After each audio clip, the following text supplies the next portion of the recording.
Attorney general साहब अगर पहले इस पे बात कर दें, क्योंकि उन्होंने कल मुकदमा आर्ग्यू भी किया और आज इनकी मौजूदगी में ही जो फैसला सुनाया गया है, तो जो आइनी और कानूनी राय है वो अटॉर्नी जनरल साहब दे तो बेहतर है। यार चुप हो जाओ यार, क्या हो गया यार, बैठ जाओ यार। जी सर, चलिए सर, जीरो से स्टार्ट करें सर, बिस्मिल्लाह करें जी। अब पता नहीं ये लाइव कट पे जा रहे हैं और जो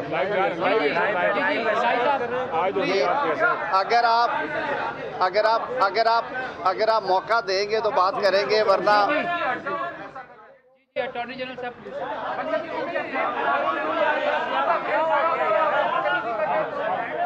ऐसे भी इख्तिलाफी राय आ गई है। अच्छा बात, एक सेकंड थोड़ी सी, आप मेरा कयूम सिद्दीकी साहब, चले सर, चले। वैसे मेरा तो ख्याल था कि मेरा तो ख्याल था कि इख्तलाफी राय सिर्फ अदालत में आती है, माशाल्लाह यहाँ भी आ रही है और ढेर सारी आ रही है। आज मेरे ख्याल में जो आइनी और कानूनी बात है वही होनी चाहिए, और उसके लिए सबसे ज़्यादा मुनासिब है कि अटॉर्नी जनरल साहब क्योंकि इस केस में मौजूद थे और फैसला भी सुना इन्होंने अंदर बैठ के, तो अटॉर्नी जनरल साहब अगर राय दें तो फिर मैं आपके सवालात के लिए हाज़िर हूँ। देखिए जी, बड़ी एक्सपीडिशियस प्रोसीडिंग हुई, कार्रवाई हुई, आप सब लोग फॉलो कर रहे हैं। हमने अप्रिशिएट किया, हमने पूरा ताउन भी किया। किसी वकील ने कोई टाइम नहीं मांगा, कोई डेट नहीं मांगी, जिस तरह फाजिल अदालत ने चाहा प्रोसीडिंग चली। आपके सामने परसों 2 बजे से लेकर 6 बजे तक और कल सुबह 9:30 से लेकर फिर 6 बजे तक। हम appreciate the hard work put in by all the parties, और फाजिल अदालत का भी इस अहम मौजू पर जो उन्होंने इतना टाइम दिया। फैक्ट्स जो ऑब्वियसली सबके सामने हैं, केस शुरू हुआ था 9 मेंबर बेंच से, एंड वो प्रोगेटिव है ऑनरेबल चीफ जस्टिस साहब का, उन्होंने 9 मेंबर बेंच बनाया। फिर कुछ और मामलात हुए तो इवेंचुअली 5 मेंबर बेंच जब बना, मंडे को हमें पता चला, तो उसमें 2 फाजिल जो जज साहिबान हैं, जस्टिस याहिया अफरीदी साहब एंड जस्टिस अतर मिन्नल्ला साहब, उन्होंने दरअसल 23 फरवरी को ही अपने तहरीरी नोट में इन दोनों पिटिशन्स को डिसमिस कर दिया, और बाकी जो 9 मेंबरान ने वापस मैटर भेजा to the honourable chief justice, तो 5 मेंबर बेंच बना। अब आज जो फैसला आया है उसमें जो 5 मेंबर बेंच में 3 जज साहिबान, honourable chief justice honourable Munib Akhtar साहब एंड ऑनरेबल मोहम्मद अली मज़र साहब, उन्होंने एक फ़ैसले को दिया और उन्होंने साइन किया। 2 जो मुअज़्ज़ज़ जज साहिबान हैं, जस्टिस मंसूर अली शाह साहब और जस्टिस मंदोखेल साहब, उन्होंने एक फ़ैसले को साइन किया। लेकिन जो गौर करने वाली बात है, जब हमारे पास रिटन ऑर्डर आया असल में कुछ देर पहले ही, तो मैं पैरा 2 पढ़ना चाहूँगा जो जस्टिस मंसूर अली शाह साहब के नोट का है। वो ये कहते हैं, we therefore agree with the orders dated 23/2/2023 passed by our learned brothers Yahya Afridi and Athar Manila J and dismiss the present constitution petitions and drop the suo motu proceedings। ये बात वैसे अदालत में भी जब ऑनरेबल चीफ जस्टिस ने order पढ़ा था तो सुनाई गई थी, लेकिन जो फुट नोट है वो अदालत में नहीं पढ़ा गया, वो मैं पढ़ना चाहता हूँ और वो बड़ा मानी खेज़ है। फुट नोट ये कहता है, initially a 9-member bench heard this matter। The aforementioned 2 honorable judges decided the matter by dismissing the said petitions. Later on, 2 other honorable judges disassociated themselves from the bench for personal reasons, and as the 2 aforementioned judges had dismissed the matter, the bench was reconstituted into a 5-member bench by order dated 27/2/2023. The decisions of the aforementioned 2 honorable judges dated 27/2/2023 form part of the record of the case। That means कि इस case के record में 5 नहीं 7 मुअज़्ज़ज़ जज साहिबान के फ़ैसले मौजूद हैं। उसमें से 2 मुअज़्ज़ज़ जज साहिबान ने 23/2 को इन पिटिशन्स को डिसमिस किया। आज 2 मुअज़्ज़ज़ जज साहिबान ने फिर पिटिशन को डिसमिस किया, तो 4 मुअज़्ज़ज़ जज साहिबान ने पिटिशन को डिसमिस किया, 3 मुअज़्ज़ज़ जज साहिबान ने पिटिशन को मेंटेनेबल करार दिया। ये सूरत हाल है, and this is the situation. अब आगे इस पर जो भी प्रोसीड होती है। वन बाय ना सर, नहीं 1 by 1 जी जी नहीं सर, ऐसे नहीं। कयूम सदीकी साहब के बाद ले लो, 1 मिनट। पहला मैं ये सवाल का जवाब दे दूं, मेरे ख्याल में इसमें रिव्यू वाली बात नहीं है। इसलिए नहीं है कि फैसला जब बहुत वाज़ेह हो और उसमें इबहाम ना हो, ये कोई हार जीत वाला वैसे भी केस नहीं था कि किसी की अहलियत और नाअहलियत का केस है, किसी की क्वालिफ़िकेशन डिस्क्वालिफ़िकेशन डिस्कस हो रही है।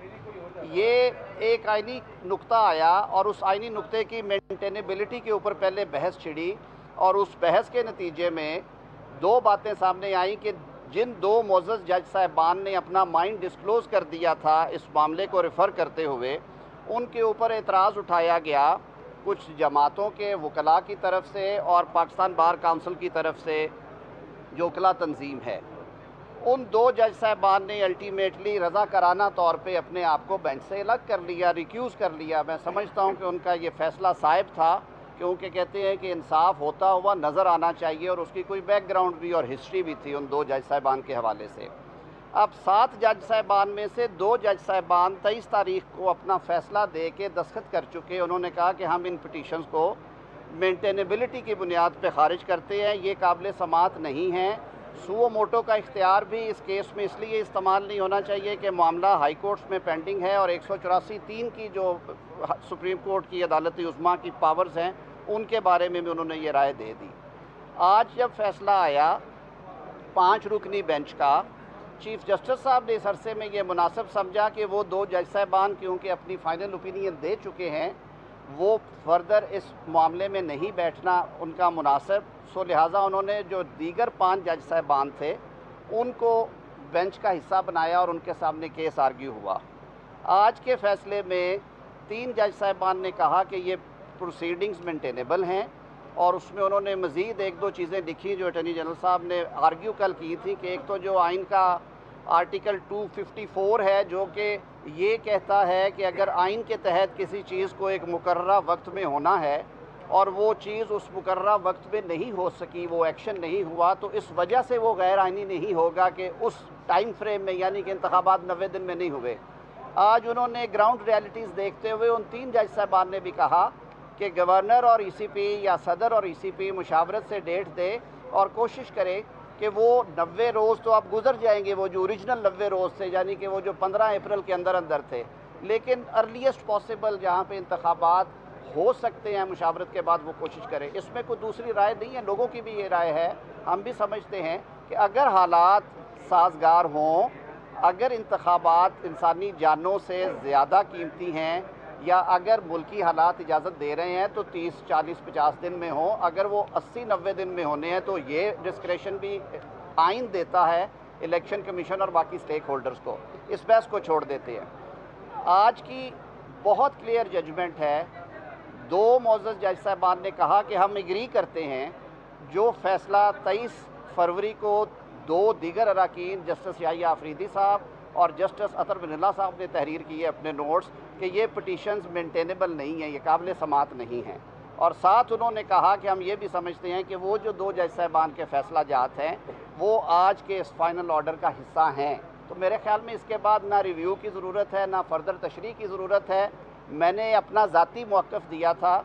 अब मैं समझता हूँ कि अटॉर्नी जनरल साहब की राय आने के बाद और इस ऑर्डर को पढ़ने के बाद हमारा मौक़िफ़ ये है कि ये पिटीशंस 4-3 से मुस्तरद हो गई हैं। 4 मोअज़्ज़ज़ जज साहिबान वो लिखते हैं कि ये काबिल समात नहीं है।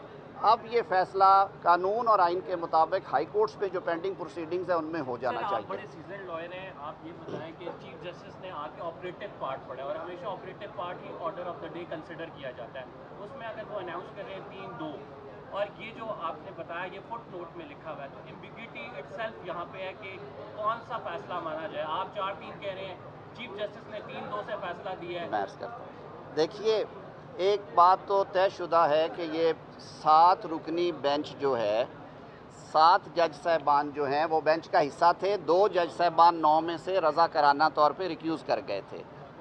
7 में से 2 जज जो आज बैठे हुए थे 5 रुकनी में, उन्होंने कहा कि हम अपने जो ब्रदर जजेस की ओपिनियन है अर्लियर के ये पिटीशंस मेंटेनेबल नहीं है, हम उनसे एग्री करते हैं और उनका वो जो 23 तारीख का हुक्म है that is part of the order of the court.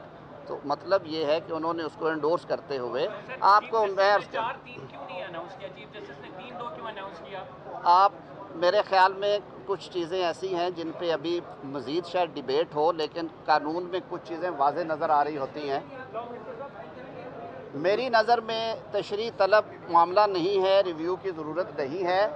अगर इससे किसी को इख्तलाफ है, कल को कोई सिचुएशन आई तो जिसको इससे इस तशरीह से इख्तलाफ हुआ वो जाके तशरीह करा लेंगे। मेरी नज़र में तो जो आप 4-3 की रेशो बता रहे हैं ये है, तो 4 का मतलब ये है कि आप हाई कोर्ट जो फैसला करेंगे वो 3 दिन के अंदर हाई कोर्ट को फैसला करना पड़ेगा, और उन हाई कोर्ट के फैसलों के खिलाफ क्या फिर आप आएंगे?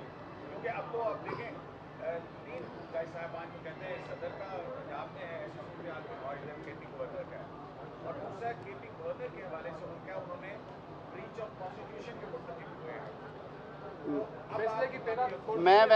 मैं बड़े अदब से अर्ज़ करूँगा कि सबसे ज़्यादा जो ब्रीच ऑफ कॉन्स्टिट्यूशन की है वो सदर मुमलिकत ने माजरत से की है, जिन्होंने एक फ़ैसला करके थोंप के और फिर उसे वापस लिया, और उनके वकील साहब ने आला ज़रफ़ी का मुज़ाहरा करते हुए अदालत में कहा कि मेरे मुवक्किल जिनकी मैं नुमाइंदगी कर रहा हूँ उन्होंने अपने इख्तियारात से तजावुज़ किया।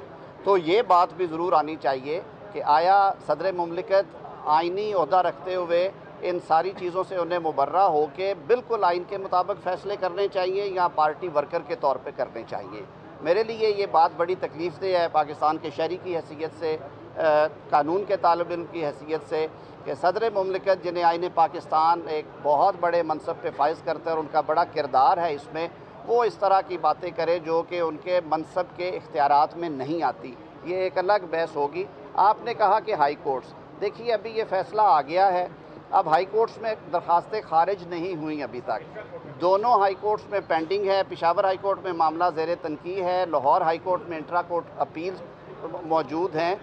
इसकी तशरीह उन दोनों हाई कोर्ट्स में भी हो सकती है। तो उनकी तशरीह को आप मुतासिर नहीं हो गई? 3 साहिबान है सुप्रीम कोर्ट के, आप नहीं समझते? चार फाजल जज साहिबान ही ने कहा है कि आप इसका फैसला करें, हाई कोर्ट से इसका फैसला करें। बहुत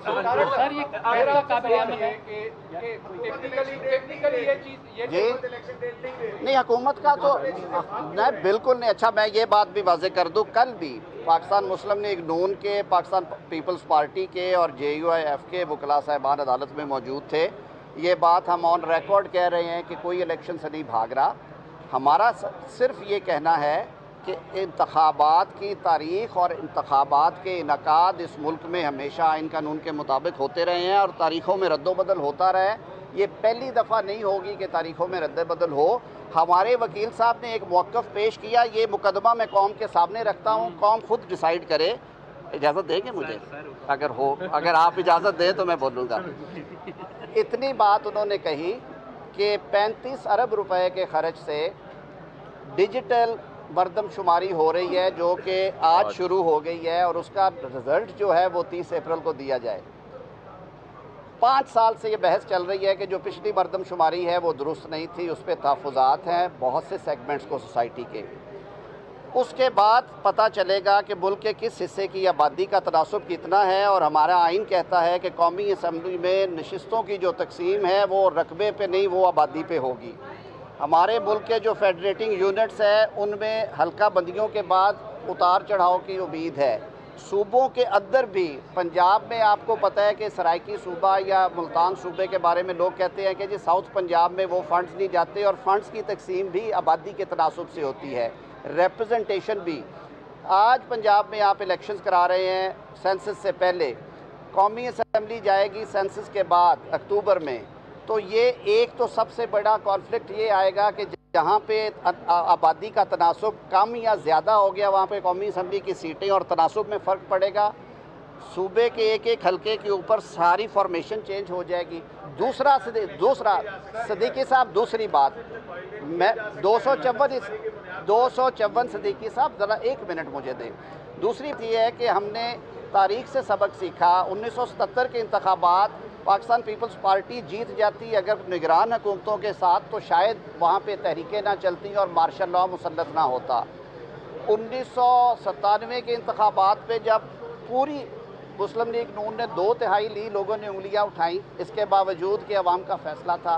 2002 मुशर्रफ साहब ने LFO पे कराया, मर्ज़ी के लोग अपॉइंट करके। 18वीं तरमीम में पाकिस्तान भर की सियासी जमातें, जिनमें तहरीक इंसाफ भी शामिल थी, 224 इंट्रोड्यूस करवा के एक मैकेनिज़्म फराहम किया कि आप निगरान हुकूमतों के साथ इंतखाबात कराएँ। अब आज 2 सूबों में सियासी हुकूमतें कायम हो जाएंगी, कोई आइन और कानून ये इजाज़त नहीं देगा, ना देता है कि उन हुकूमतों को कौमी असम्बली के इंतखाबात के लिए सस्पेंड कर दिया जाए और वहाँ पे लेवल प्लेइंग फील्ड हो सकता है वहाँ पे मुस्लिम लीग नून की पंजाब में हुकूमत हो सकता है किसी और जमात की हो। सर ये तमाशा चलता रहेगा, 8 महीने हम इस प्रोसेस में रहेंगे और फिर उंगलियाँ उठेंगी। इसलिए let election commission and other stakeholders decide कि उन्होंने देखिए, ये इलेक्शन कमीशन को इन सारे फैक्टर्स को देख के ये चीज़ भी तय करनी है। मैं नहीं कहता कि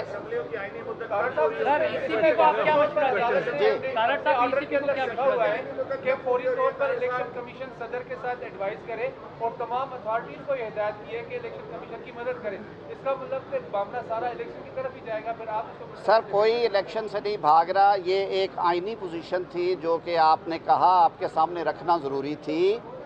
आज के इस फैसले पे हमारी जो ओपिनियन और राय ये है या तशरीह ये है हमारी कि ये 4-3 का फैसला है और ये मामला 4-3 की वजह से ये मामला अब हाई कोर्ट में डिसाइड होगा। बहुत शुक्रिया।